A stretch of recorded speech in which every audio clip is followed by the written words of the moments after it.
നമസ്കാരം. ഇന്ന് എൻ്റെ ആങ്ങള ചാലക്കുടിയിൽ നിന്ന് എന്നെ കാണാൻ വേണ്ടിയിട്ട് പാലക്കാട് വീട്ടിലേക്ക് വന്നിട്ടുണ്ടായിരുന്നു.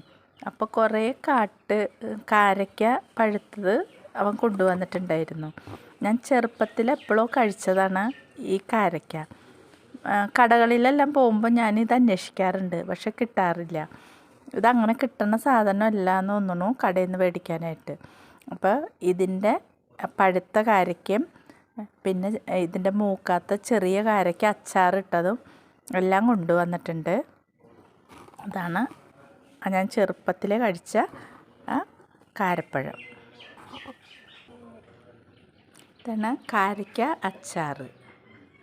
അപ്പോൾ കാരപ്പഴവും കാരയ്ക്കയും ഇത് രണ്ടും ഞാൻ ചെറുപ്പത്തിലേ കഴിച്ചതല്ലാണ്ട് എനിക്ക് വലുതായി പിന്നെ ഇന്ന് വരെ കഴിക്കാൻ സാധിച്ചിട്ടില്ല.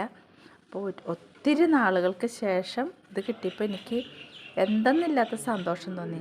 അച്ചാറിനേലും എനിക്ക് കൂടുതൽ കഴിക്കാൻ തോന്നിയിരുന്നത് ഈ കാരപ്പഴം തന്നെയായിരുന്നു. അപ്പോൾ ഞാൻ പറയാണ്ട് തന്നെ എൻ്റെ മനസ്സിലൊരാഗ്രഹം കണ്ടറിഞ്ഞ പോലെയാണ് അവന് ഈ കാരപ്പഴം കൊണ്ടുവന്നത്. അപ്പോൾ എനിക്ക് ഒരുപാട് സന്തോഷമായി.